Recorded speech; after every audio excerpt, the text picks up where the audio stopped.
and welcome back to some more Legend of Zelda Twilight Princess. And last time we started our long climb, so I guess that doesn't work. That's a shame. Honestly, really is. It's a shame that we can't do what I was thinking we could do, which was use the Oko and climb that way. Anyway,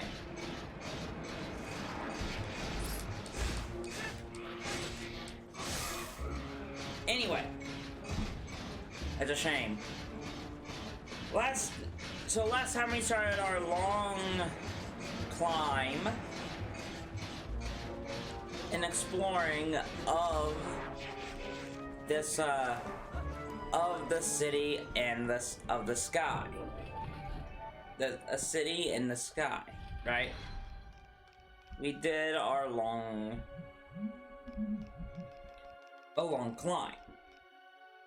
This time we continue the dungeon, but as we go, as I said last video, if you remember, I say that we would go over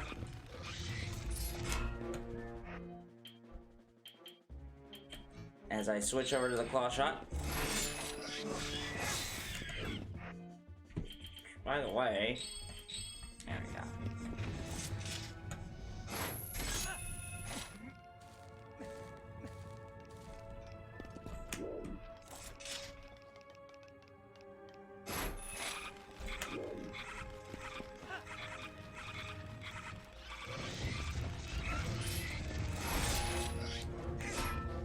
You know, those things are gonna die. Anyway, as I stated,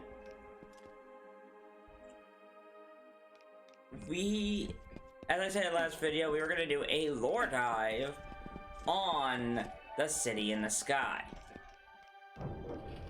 Now, I'm going to do a lot of rough summarizing of what I found, okay? Now, a lot of this information was pulled straight from research that I did. Like, there's a lot of good sources out there.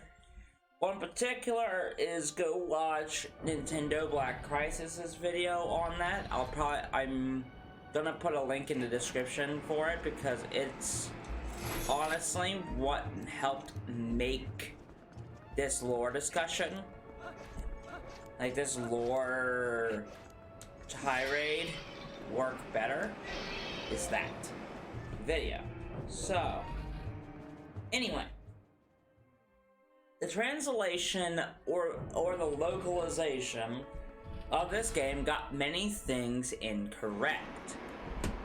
So for starters, the game is Shad's language, Shad's words. The words that Shad says when you talk to him before you do this dungeon, like well before, when you first meet the guy. He tends to call the Uka, he calls them Uka, which in the original, in the direct Japanese translation of the Uka, that is not the case. The Uka are simply referred to as sky people. And when they're referred to that, keep that in mind.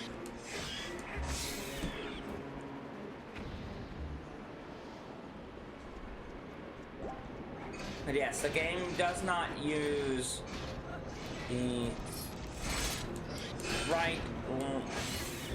The translation is kind of incorrect in a way. So, and by the way, yes, I remember which way we have to go. Because we gotta go down this way. Because this is where we were last time. Anyway. As I was saying, we're gonna stop for a minute so I can get some of this talked about first. So next, they are also referred to as closer to the gods than the Hylians, which I mean is confusing considering how on earth they look. I mean, seriously, guys, look at the Uka and tell me that they're a god creature. Tell me. They look strange, honestly. They look strange. But they are also in the original text, which, I'm gonna be honest, I follow more specifically.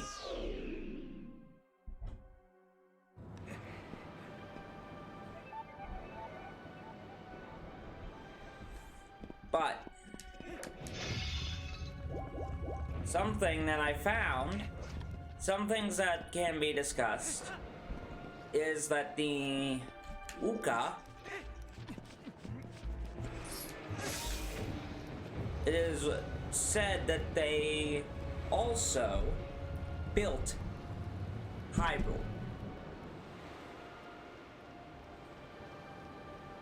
That they built Hyrule. That is one thing that I should also mention, is that lore is quite specific at times with that. Especially considering the translation says that. The normal translation, the translation ripped straight from the Japanese says that. Along with that they're sky people and that that they're closer to the gods than the Hylians. I'm so glad I didn't mess that up. Now, to continue, remember the hidden village with Impaz? Yeah, in her dialogue, which unfortunately we definitely skipped. Because I skipped through the dialogue too fast and was in a rush. I need to stop doing that. But basically, she tells us that the Uka / Sky People were once connected pretty seriously to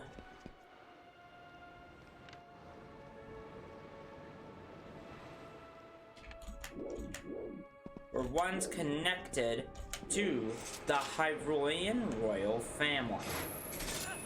Now, when it comes to the Hyrulean royal family, that communication was done through the Dominion Rod, and the people that were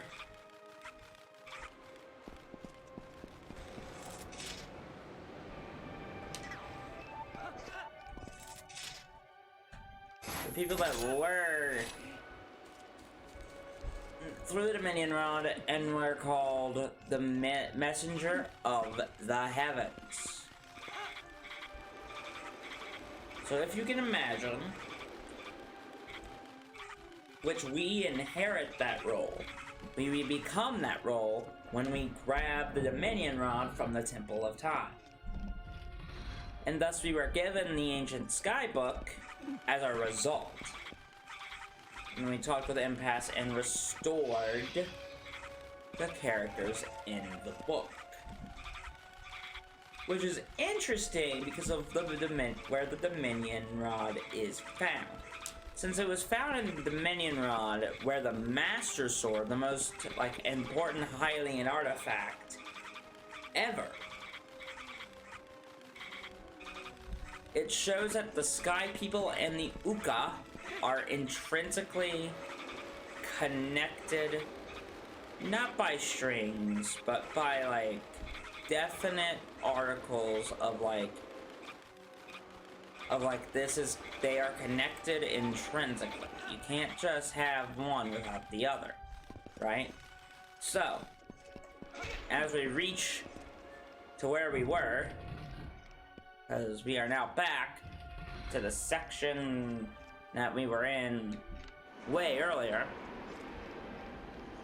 in last video, because that took us a lot shorter and I didn't struggle as much. But there's a strong connection to the royal family. But what does any of that mean? Like, I hear you asking that, and I'm going to explain a little further. There was another tribe in another Zelda game called the Minish Cap. Another game called the Minish Cap. In that game, there was a tribe called the Wind Tribe. In that game, the tribe is extremely similar to the Uka in several ways. From the idea that they are connected to the Hyrulean government,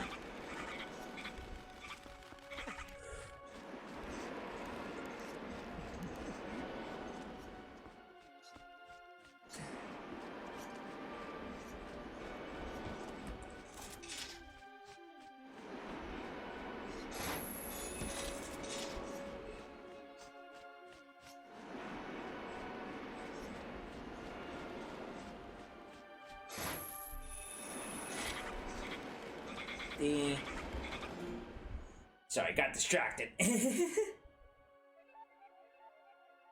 They are extremely connected to the Hyrulean royal family. They have a place in the sky, seem to be connected to magic and technology, just like our friends the Uka here. Because the Uka have built this palace somehow. It's floating in the sky, even though they look like this. So they have some connection with magic and tech.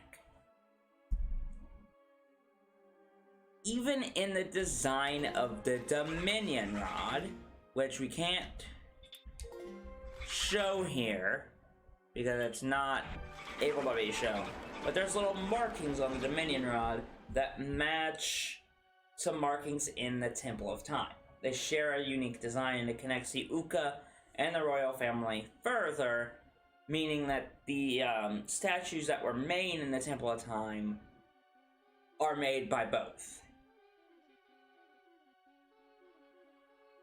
There are things that we cannot see because we are not playing the HD re-release of Twilight Princess, which shows that the Uka in Uku, the Uka that is helping us, was somehow around during Ocarina of Time. However, they were thrown into that game and did not have any concern about the lore of the series. So we cannot use that when it comes to this mystery or theory about the Uka and the city in the sky. I want to at least mention it though, since we are on the topic. There are strange symbols that are in this temple and could very well be the crest of the Uka. Also in the city is a strange symbol on one of the circles surrounded by a half circle, similar to the one that we will be seeing much later on in our adventure. But the connection simply is that there could have been more than one tribe of interlopers trying to take Hyrule's Triforce away. Kind of like in Hylia, in the land of Hylia,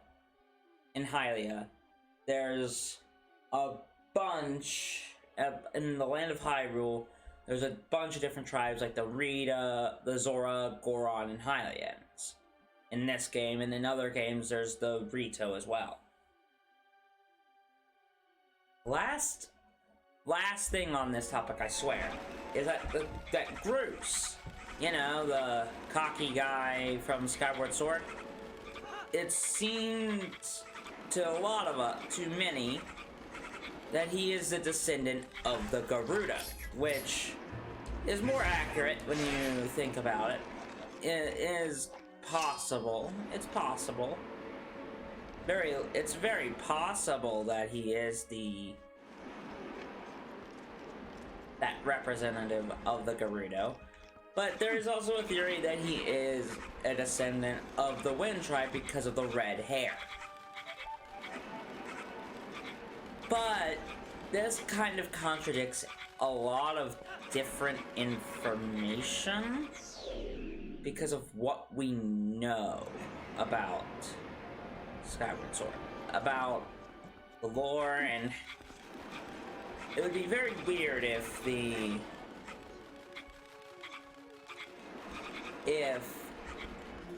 so let's say the Hylians went up, because that's what happens in Skyward Sword. In Skyward Sword, Hylia takes a big chunk of land and sends it up to the sky to avoid all the evil of demise. But in Skyward Sword, but when you beat the game, we go back down, and then it says that we would have, if that is true, that Garus is the descendant of both, that would mean that they went back up for some reason. It wouldn't make a whole lot of sense. But again, that makes discussions like this a lot more subjective. If you're trying to find if we're doing a lore discussion and we're doing that much subjectiveness, then, like, sorry to say, but there's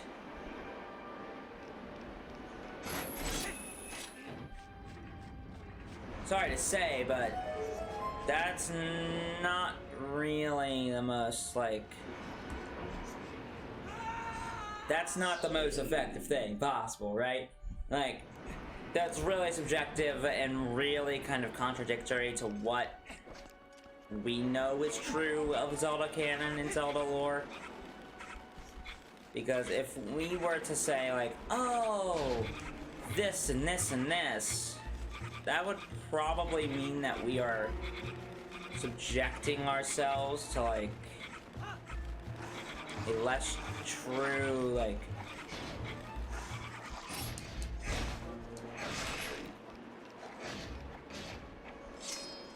oh, lovely.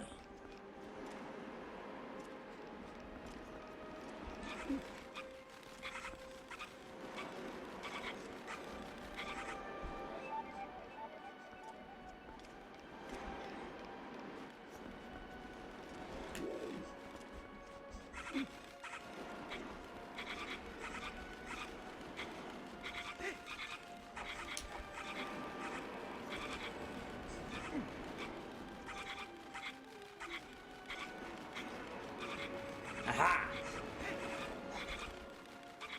There is a doorway that we have to go to first. But that pretty much ends our discussion on the Uka in City in the Sky. Again, that is extremely limited knowledge. I didn't put a ton. I did a lot of research last night into this. Last night, and you don't know what that means. But I put a lot of effort into researching this, and I wanted to, like, I definitely did not. What I definitely didn't want to do is I didn't want you all to feel like I was shortchanging you at all. But basically, that is the lore of the Uka, and the mist of theories around this.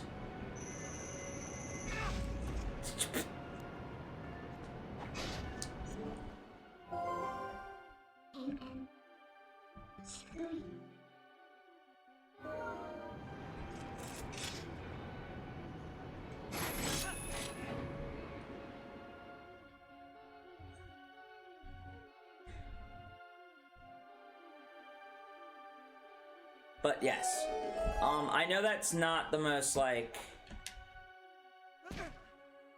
that theory is very, very short-lived and not very explained all the way, but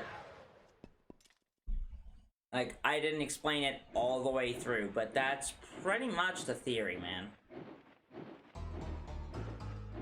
What the... Hello? Who are you? What? Hold on.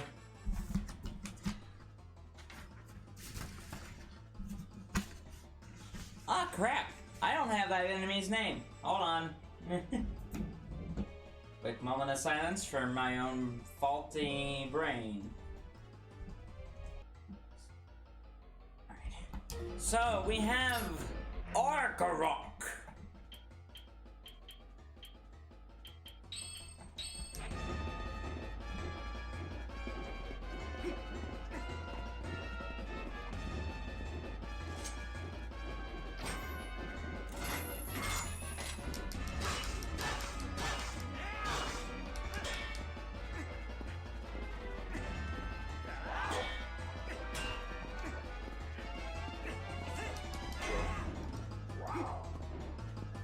Alright.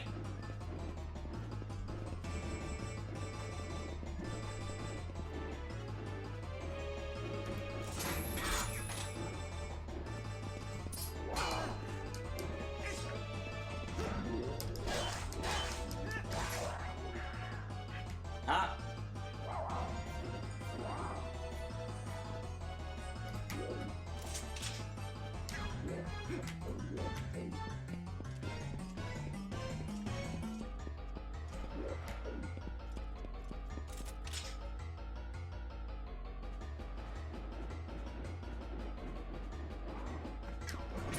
Oh, crap, ow.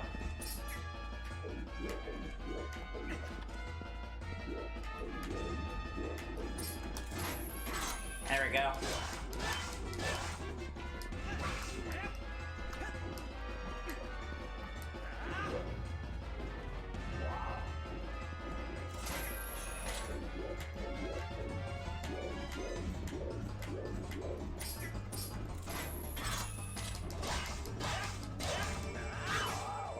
And down goes Argarok. One of the cooler little mini-bosses, honestly. Considering what you had to do, like, it uses the hook shot very, very well. Definitely is one of the better fights in the game, I should say. It's definitely one of the better fights. But yeah, as I was saying, that's a lot of the City of the Sky in the Sky discussion that I wanted to do. And sure, I could make a full just lore video and just discuss it in detail, but there's other people who have made that, and that's not what this channel is. Oh, you got another claw shot combined with the ones that you already have. They are called the double claw shots. So, double claw shot time. You want to see them? Here they are. Now we have hook hands. So, you're wondering, what does double hook shot mean? Well, let me show you.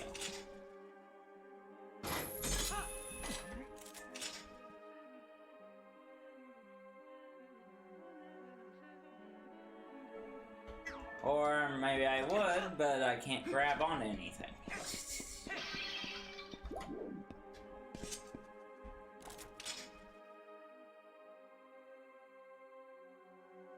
Come on.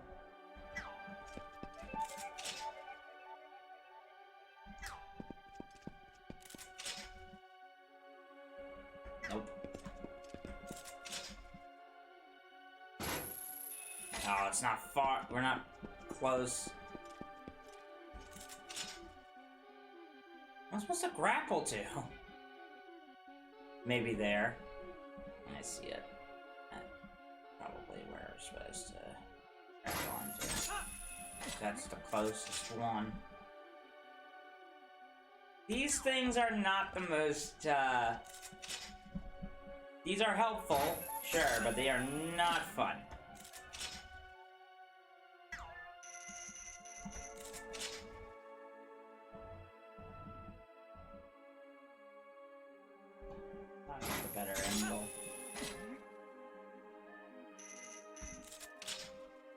Yep. The double claw shots are is a utility item. Meaning you can kind of grab onto things. It allows you to do a lot of different things and do a lot of more interesting things. They're very, very helpful. And there are certain things that we need to do with these in the overworld. In the overworld, there's a lot. Like, a lot. Oh, also, the Uka are pretty much useless now. We pretty much have the tools necessary to kind of complete the dungeon.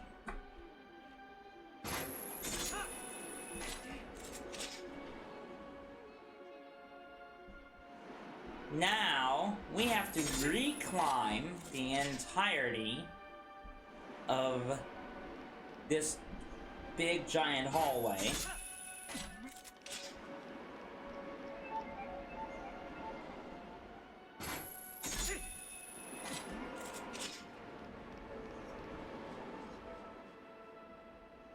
Remember, this is where we have to go up there.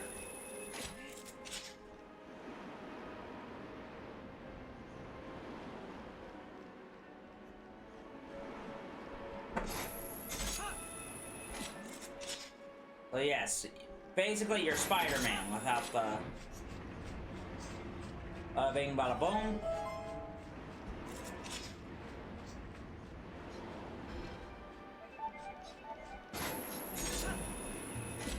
And I would highly recommend going back down, grabbing this Uka down here. Huh. How are you supposed to do that then? That's so weird, game. What am I supposed to do there?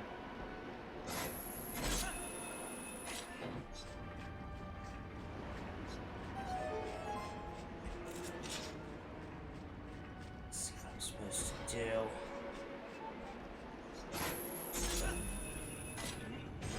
Holy crap, what are you supposed to do?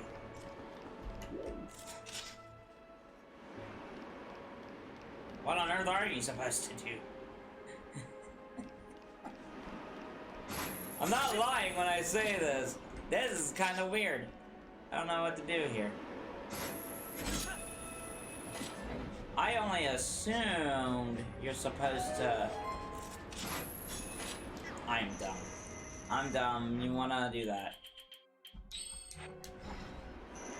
Just to be safe. I'm dumb because of the chain. I forgot about the chain. That's what you're wanting to do. That's what you're supposed to do.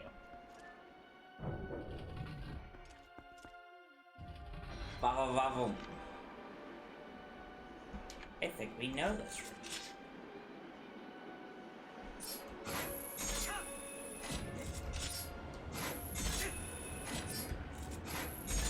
You can lock onto these, by the way. Which is nice. Nice little helpful way to get us where we need to be. That is the only pathway, and I didn't see any chests in there. So, oh hey, look, a chest. This could be the compass. Thankfully, we're getting close. But I think that about does it for the video. I think next time on Legend of Zelda Twilight Princess, we finish this dungeon. We are going to do a longer video on this dungeon tomorrow, the next episode.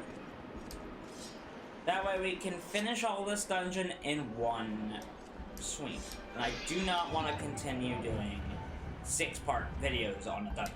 So, next time we finish City in the Sky, I will see you next time. Goodbye.